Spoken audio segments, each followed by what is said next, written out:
Hello, bienvenue dans ce nouvel épisode de J'ai peur donc j'y vais, le podcast qui vous aide à créer la vie qui vous ressemble et à gagner en sérénité. Je suis Steph Blue Lips, je suis coach et j'accompagne celles et ceux qui veulent s'épanouir dans tous les domaines de leur vie. Grâce à des accompagnements individuels et personnalisés, j'offre à mes clients un soutien, des outils et des stratégies efficaces pour atteindre leurs objectifs et créer un changement durable dans leur vie. Chaque semaine dans ce podcast, je vous partage des conseils, des outils et des expériences pour vous aider vous aussi à donner un nouvel élan à votre vie.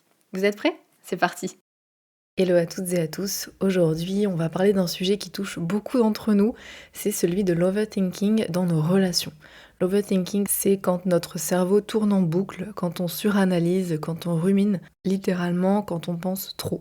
Et dans nos relations, ça peut prendre plein de formes différentes. Ça peut être par exemple quand après avoir discuté avec quelqu'un, on se refait tout le film de la conversation pendant 1 heure en se demandant si on n'aurait pas dû dire les choses autrement. Ça peut être suranalyser un message ou un email en se demandant ce que la personne a bien voulu dire, s'il n'y a pas un sous-entendu, qu'est-ce qu'elle a voulu dire avec ce OK ou avec cet emoji. Ça peut être tellement réfléchir à ce qu'on va dire, à si c'est pertinent, que quand on se décide enfin, la conversation a déjà changé de sujet. Bref, c'est un sujet que je connais très bien personnellement parce que j'étais exactement comme ça avant et surtout au travail ou avec des personnes que je connaissais pas ou que je connaissais pas bien. J'étais constamment dans l'autosurveillance. Est-ce que je parle trop? Est-ce que je parle pas assez? Est-ce que ma blague était appropriée? Est-ce que j'ai l'air naturel? C'était épuisant et ça a généré beaucoup d'anxiété pour moi. Et donc le fait d'apprendre à me libérer de ça, c'est incroyable la différence que ça fait de pouvoir être présente dans la conversation au lieu d'être coincée dans ma tête, parce que c'est un peu ce qui se passait, d'arrêter de se prendre la tête à essayer de deviner ce que l'autre pense, ce que l'autre attend, pouvoir être spontanée et exprimer ses idées sans passer des heures à me rejouer la scène après. C'est comme si j'avais enlevé un filtre qui m'empêchait d'être pleinement moi-même et franchement ça fait du bien. Donc dans cet épisode, je veux vous proposer des clés qui m'ont aidée, des clés de compréhension, mais aussi des outils super concrets que vous allez pouvoir mettre en place dès aujourd'hui pour retrouver un petit peu plus de légèreté dans vos interactions. Alors déjà, pour bien comprendre ce phénomène d'overthinking relationnel, et je vais arrêter de trop le dire en anglais, mais c'est assez chiant parce qu'il n'y a pas vraiment de bonne manière, je trouve, de le dire en français. Mais en tout cas, pour bien comprendre ce phénomène de penser trop, on va dire, dans les relations, je vous propose qu'on regarde comment ça se manifeste à différents moments. Parce qu'en fait, ça peut nous impacter avant une interaction, pendant celle-ci, et souvent après. Avant, ce sont tous ces moments où on anticipe, où on se prépare mentalement, où on réfléchit à ce qu'on va dire. Par exemple, vous avez un entretien avec votre manager pour demander une augmentation et pendant les 3 jours qui précèdent, vous vous rejouez la scène 50 fois dans votre tête. Je vais commencer par dire ça et ensuite je vais dire ça, mais si elle me dit non direct, et là vous préparez tous les arguments pour chaque scénario possible, parfois même les plus improbables. Ou bien si simplement vous devez appeler quelqu'un que vous connaissez pas ou que vous ne connaissez pas trop, je sais pas, la banquière, quelqu'un pour venir faire des travaux et vous réfléchissez avant à ce que vous allez dire, vous écrivez peut-être même des petites notes au cas où, plutôt que juste prendre votre téléphone et appeler parce que vous savez plus ou moins ce que vous devez dire au fond. Ensuite, pendant la conversation, c'est comme si on avait un deuxième cerveau qui analyse et qui commente tout ce qui se passe, comme si on s'observait un petit peu de l'extérieur. En tout cas, c'est ce que certaines clientes me disent. Elles ont l'impression de s'observer et de se juger, d'avoir cette petite voix critique, et du coup avoir du mal à être dans l'instant présent, parce qu'on est toujours en train d'analyser ce qu'on dit, ce que l'autre dit, à essayer d'interpréter le ton de voix, le choix des mots que l'autre utilise, ce que la personne a vraiment voulu dire.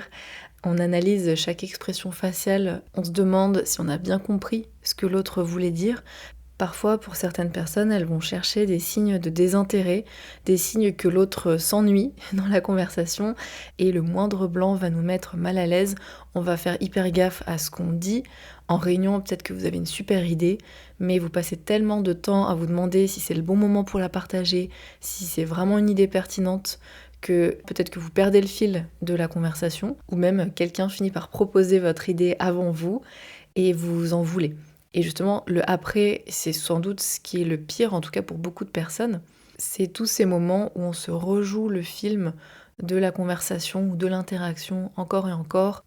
Vous rentrez d'une soirée et vous repensez à ce moment où vous avez coupé la parole à quelqu'un, sans faire exprès bien sûr, et vous vous dites oh là là, mais j'aurais dû m'excuser tout de suite, est-ce que la personne l'a mal pris? Et bref, vous vous faites des nœuds au cerveau. Ou bien un truc que je vois souvent chez les personnes que j'accompagne, c'est elles donnent leur avis, elles donnent leur opinion, et 3 heures après, elles sont encore en train de se demander si la personne ou le groupe avec lequel elles étaient n'a pas trouvé ça prétentieux qu'elle partage son opinion et en fait, qu'est-ce qu'elle en sait de ce sujet? Elle aurait peut-être dû nuancer davantage son propos, etc. Alors attention, avant d'aller plus loin, je veux quand même souligner quelque chose d'important. Tout ça, dans une certaine mesure, c'est tout à fait normal. Le fait d'analyser nos interactions sociales, de réfléchir à ce qu'on a dit ou à ce qu'on a fait, c'est complètement normal. C'est même plutôt sain et utile d'ailleurs, hein. Ça montre qu'on est attentif aux autres, qu'on se soucie de l'impact qu'on peut avoir. Et notre cerveau, il fait naturellement ça parce que les relations, c'est important pour nous. On est des êtres sociaux. On a besoin d'appartenir à un groupe, d'être accepté, d'être apprécié. Et donc, c'est normal de se poser des questions et de vouloir bien faire. Et en vous disant ça, je suis en train de me souvenir que ça m'est arrivé pas plus tard que la semaine dernière, où en ce moment, je fais un atelier de peinture japonaise zen. Ça s'appelle Sumi. Je connaissais pas du tout, mais voilà, le trimestre dernier, j'avais testé l'art-thérapie. C'était très chouette, donc je voulais tester quelque chose de nouveau. Et j'ai vu qu'il y avait ça dans le centre civique près de chez moi. Je sais pas comment ça s'appelle en France, mais en Espagne, en tout cas à Barcelone, on a des centres civiques. D'ailleurs, je vous fais un petit update parce que je sais que beaucoup d'entre vous pensent que je vis encore en Australie, mais depuis 2 ans, depuis 2023, on a déménagé en Espagne, à Barcelone. Et donc ça fait 2 ans qu'on habite ici. Et figurez-vous que quand on est revenu ici, après plus de 3 ans à pas parler espagnol, et ben mon espagnol était super rouillé, figurez-vous. Et justement, à cet atelier, la plupart des personnes sont catalanes, donc elles parlent catalan, elles parlent aussi castellano, enfin espagnol. Et donc, comme je ne parle pas catalan pour le moment, on parle toutes en fait, parce que ce ne sont que des femmes, on parle en espagnol. Et avant de commencer le cours, on fait un petit tour de table pour raconter ce que l'on a fait le week-end passé, si on a fait des expos, vu des films, voilà, un peu le point culturel pour partager les choses chouettes. Et la plupart des personnes à cet atelier ont déjà fait 1 ou 2 trimestres avant, donc connaissent la prof, savent comment ça se passe, sont déjà plutôt fortes avec la technique. Et moi, c'était la première fois, donc je ne savais pas franchement ce qu'on allait faire. Et quand elle m'a demandé quoi de neuf, en gros, elle m'a interrogée en premier. Et je savais pas qu'il fallait partager un truc d'actualité culturelle. Donc j'ai dit ben rien, j'ai acheté le matériel comme convenu, etc. Enfin, je savais pas du tout. Et puis ensuite, le tour de table a continué et tout le monde a raconté un peu ce qu'il a fait, etc. Et donc la semaine suivante, je savais à quoi m'attendre. Et donc avant que ce soit mon tour, j'ai commencé à réfléchir à comment je vais dire, qu'est-ce que je vais dire, etc. Les bons mots en espagnol, etc. Et puis au moment où mon tour est venu, je sais pas, c'est pas du tout sorti comme je voulais. J'ai mal conjugué un verbe. Du coup, j'ai commencé à paniquer. Et puis j'ai vu dans leur regard, enfin j'ai cru percevoir dans leur regard qu'elles comprenaient rien ou que ce que je racontais n'était pas intéressant. Et donc j'ai un peu perdu confiance en moi et j'ai un peu abrégé. Avant, ça aurait pu me faire ruminer pendant tout le reste de la séance et me faire sentir mal pendant tout le reste du cours, voire après, en fait, j'aurais pu y repenser pendant toute la soirée. Et là, en fait, bon, bah voilà, ça m'a un peu fait ruminer avant, enfin un petit peu, j'étais un peu dans l'overthinking avant à réfléchir ce que j'allais dire. Et c'était ça le problème, en fait. Si je m'étais juste fait confiance et que j'avais raconté mon truc, ça aurait été. Mais là, de vouloir dire les choses parfaitement d'une certaine manière, et quand du coup, bah, ça se passe pas comme on l'espère, c'est là où en tout cas moi j'ai perdu pied. Je me suis emmêlé les pinceaux, ça va dans le thème de la peinture japonaise, et où j'ai perdu confiance. Mais ça a été, voilà, je suis passée à autre chose, c'est pas grave. Et ça m'a pas fait perdre confiance pour le reste de la séance ou pour les suivantes.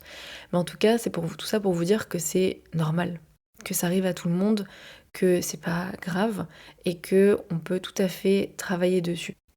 Là où ça devient problématique par contre, c'est quand ça devient excessif, quand ça prend trop de place dans notre vie, quand ça nous génère une fatigue mentale, parce que avant même l'échange, je suis déjà fatiguée à cause du stress, à cause de l'anxiété que ça me procure d'imaginer tous les scénarios possibles.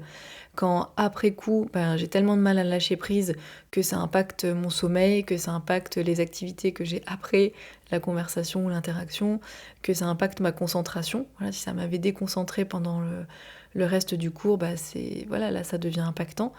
Quand ça nous empêche aussi d'être nous-mêmes et de profiter des moments qu'on partage avec les autres, on essaye tellement de faire comme il faut qu'on en perd en spontanéité, en naturel. Et parfois, on devient une version un peu édulcorée de soi-même qui, voilà, calibrée pour ne froisser personne. Et c'est hyper fatigant. C'est hyper fatigant. Et en plus, ça nous empêche de créer des connexions avec les autres qui soient vraiment authentiques, qui soient profondes, puisqu'on ne s'autorise pas à être soi-même vraiment authentique. Et en plus, parfois, on s'auto-sabote. C'est-à-dire que en essayant d'éviter les faux pas, on finit par créer exactement ce qu'on redoute. Et là, je pense à un exemple avec une cliente qui se trouvait trop timide, trop discrète, qui avait peur qu'on la trouve distante, froide. Et en fait, en creusant un petit peu, on s'est rendu compte qu'elle était tellement préoccupée par ça, par l'image qu'elle renvoyait, que du coup, elle n'osait pas participer aux conversations informelles qu'il pouvait y avoir pendant le déjeuner ou près de la machine à café. Et du coup, effectivement, elle pouvait paraître distante et froide, mais pas parce qu'elle l'était vraiment, mais parce qu'elle s'autorisait pas à être elle-même, alors qu'elle avait hyper envie de créer du lien. Et il y a aussi un impact dont on parle un petit peu moins, c'est que à force d'interpréter, de suranalyser ce que les autres pourraient penser, ce qu'ils ressentent, etc., on finit parfois par créer des problèmes qui, qui n'existent pas, entre guillemets, parce qu'on peut interpréter un silence et mal l'interpréter, ou voir des sous-entendus là où il n'y en a pas, s'inquiéter pour rien, et parfois ça peut créer des tensions dans nos relations, parce qu'on a cru percevoir un truc négatif, du coup, ça influence notre comportement, sauf qu'à la base, il n'y avait pas de problème. Et puis, pour finir, ça a un impact sur notre confiance en nous. À force de se repasser chaque interaction en boucle, de chercher ce qu'on aurait pu faire de mieux, on finit par avoir l'impression de jamais être assez, entre guillemets. Alors, pourquoi on fait ça? Pour pouvoir changer ce mécanisme, il faut comprendre aussi d'où il vient. Et il y a plusieurs raisons qui peuvent expliquer pourquoi on développe cette tendance à suranalyser nos interactions. La première, bien sûr, c'est la peur du rejet, la peur du jugement. C'est souvent la raison principale. En fait, on a tellement peur d'être jugé, d'être rejeté, d'être mal perçu, qu'on essaye de contrôler nos interactions. Et cette peur-là, elle peut venir de différentes sources. Ça peut être un environnement familial où on devait bien faire pour être accepté, ou peut-être on a eu un manque de validation. Ou bien si on a grandi dans un environnement où on était souvent disputé, corrigé, critiqué, pas trop encouragé à s'exprimer librement, il fallait bien se tenir, il fallait être poli, etc. On peut avoir développé une espèce d'hypervigilance sociale. Après, ça peut être aussi une sensibilité particulière au regard des autres. Ça peut être dû à des expériences passées où on s'est senti rejeté, où on s'est senti jugé, où on a été critiqué. Et puis, il y a aussi le besoin de contrôle. Le besoin de certitude, notre cerveau déteste l'incertitude. Le problème, c'est que les relations humaines sont par nature imprévisibles. On ne peut pas savoir ce que l'autre va dire, contrôler ce qu'il va penser, ce qu'il va faire, etc. Mais notre cerveau essaye quand même, et cette stratégie-là finit par nous générer encore plus d'anxiété, parce qu'on essaye de contrôler quelque chose qu'on ne peut pas contrôler.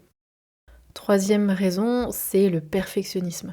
Souvent, les personnes qui sont sujettes à l'overthinking, ce sont des personnes qui ont des standards très élevés pour elles-mêmes. Elles veulent bien faire, elles ont du mal à accepter l'imperfection, et donc elles vont passer beaucoup de temps à préparer leurs interventions, à choisir leurs mots, à analyser, à regretter parfois des petits détails insignifiants. Donc voilà, il peut y avoir cette question du perfectionnisme. Si vous vous reconnaissez dans tout, c'est normal, souvent tout est lié. Et ce sont des mécanismes qui s'entretiennent. Et puis le dernier, je pense qu'on pourra en citer 5000 autres, mais je ne vais pas vous saouler avec ça. Je pense que le dernier qui est très important de mentionner, c'est l'habitude. Si on a pris l'habitude de trop réfléchir, de suranalyser, d'anticiper, de ruminer, ça devient notre mode de fonctionnement par défaut.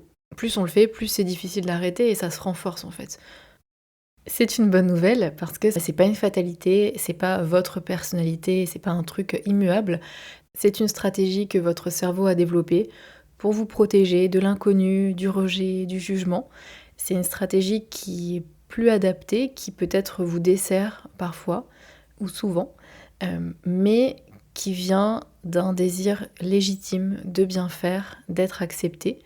Donc ne vous autoflagellez pas et surtout on va voir maintenant comment transformer cette tendance-là, cette habitude-là et retrouver un petit peu plus de naturel et d'authenticité dans vos relations. Première chose, c'est d'apprendre à repérer ces moments où vous partez dans du penser trop, dans l'overthinking. C'est vraiment hyper important parce que parfois on s'en rend même pas compte. C'est tellement une habitude que on est en train de ruminer ou de penser à un truc pendant 50 ans sans forcément en prendre conscience.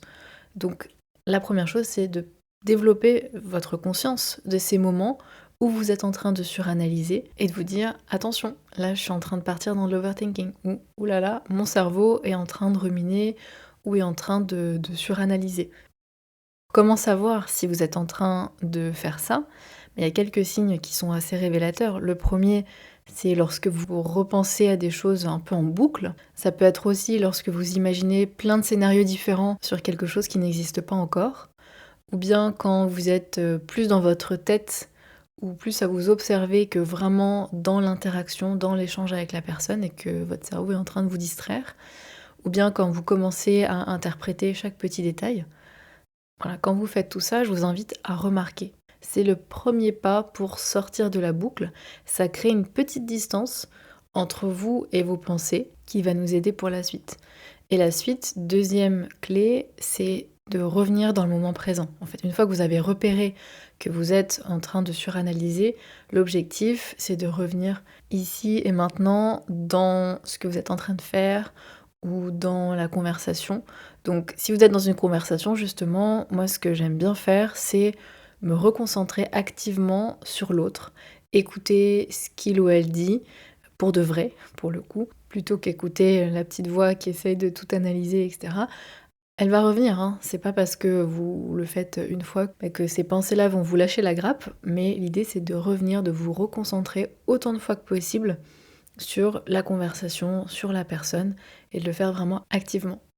Ce que j'aime bien faire aussi, c'est revenir aux sensations physiques, c'est-à-dire vos pieds sur le sol, votre dos contre la chaise, la sensation de votre respiration même qui rentre, enfin de l'air qui rentre et qui sort de votre nez. L'idée, c'est de vous réancrer. Et pour ça, vous pouvez utiliser la respiration, tout simplement.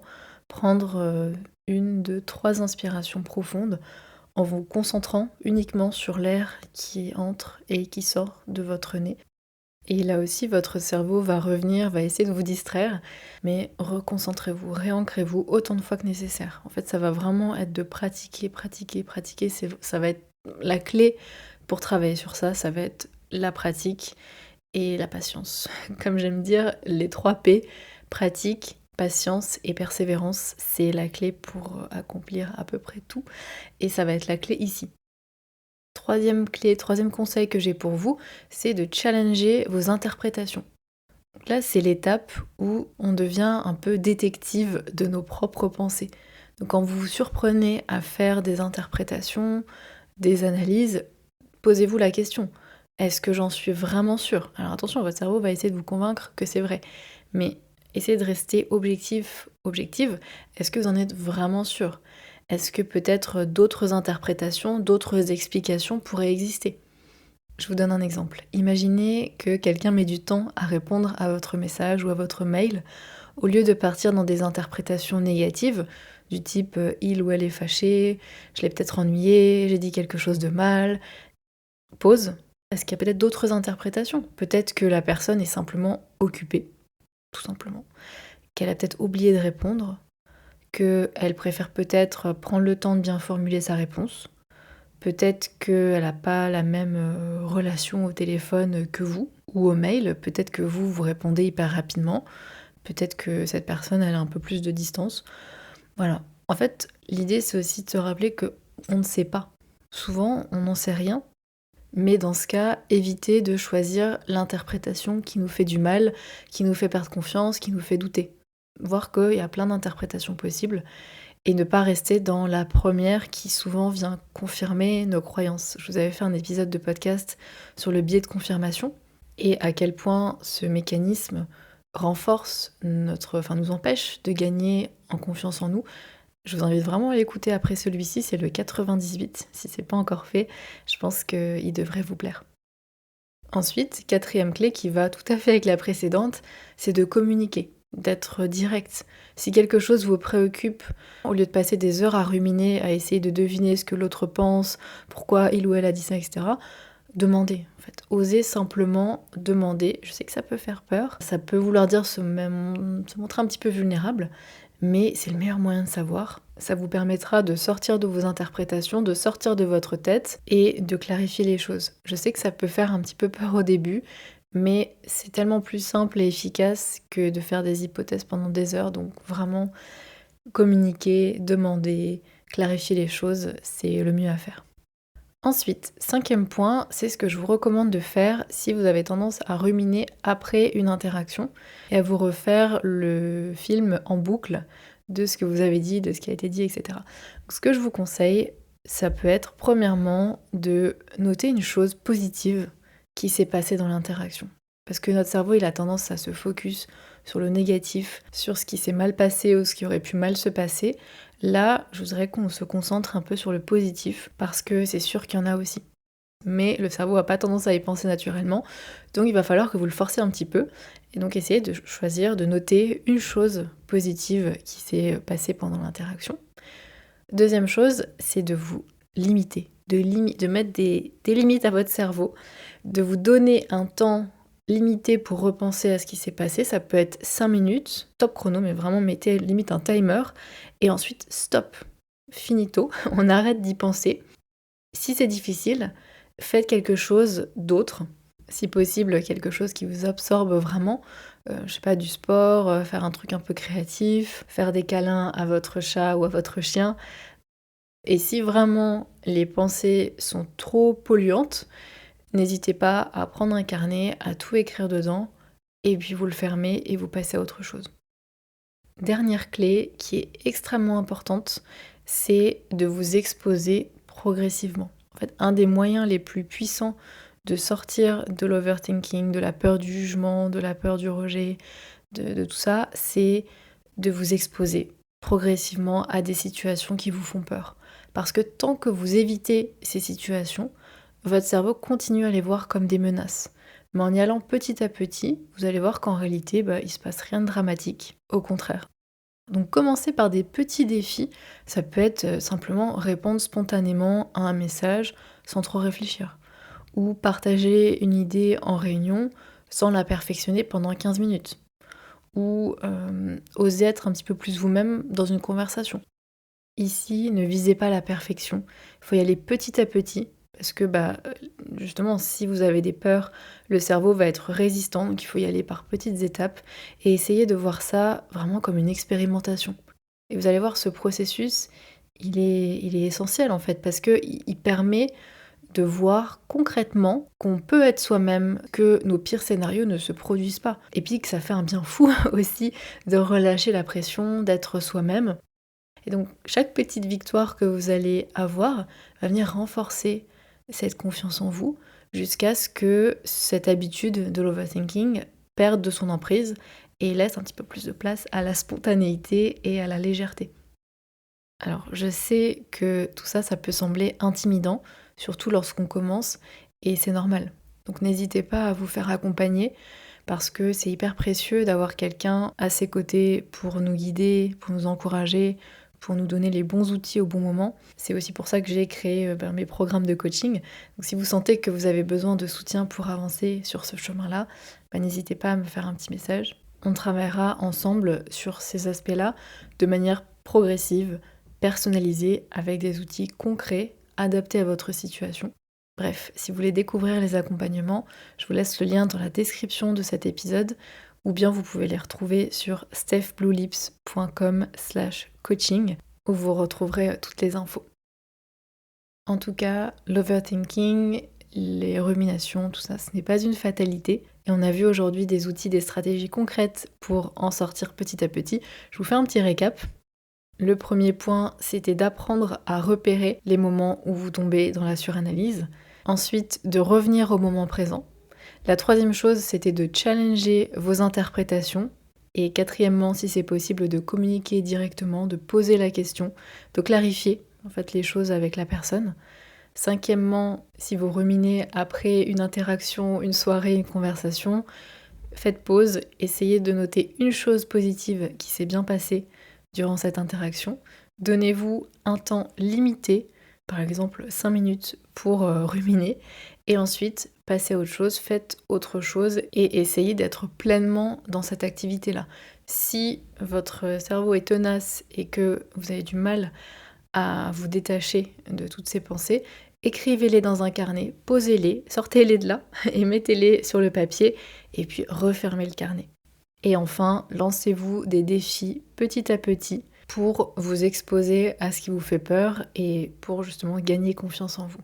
Et rappelez-vous que c'est un processus. L'important, c'est vraiment de pratiquer tout ça, toutes ces nouvelles habitudes, parce que ce sont des nouvelles habitudes, de le faire avec bienveillance.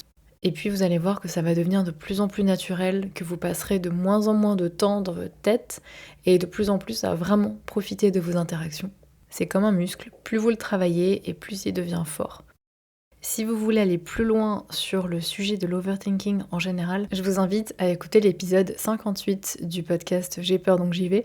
L'épisode s'appelle Overthinking, 7 stratégies pour arrêter de trop penser et ruminer. Donc dans cet épisode, on approche l'overthinking de manière un peu plus globale. Ça peut être les ruminations sur le passé, les inquiétudes sur le futur, le fait de se faire des scénarios catastrophes, le fait de suranalyser des décisions aussi. Bref, ça peut être un super complément à cet épisode d'aujourd'hui. Et pour conclure, ça c'était mon épaule. Et pour conclure, je veux vous dire que vous n'avez pas besoin d'être parfait, d'être parfaite pour être apprécié. Vous avez le droit d'être imparfaite, d'être imparfait, de ne pas plaire à tout le monde et c'est très bien comme ça et les gens aiment l'authenticité aussi. Donc osez être vous-même parce que vous méritez d'être aimé tel quel. Voilà, sur ce, je vous souhaite une bonne journée, une bonne soirée et je vous retrouve dans 2 semaines. Ciao!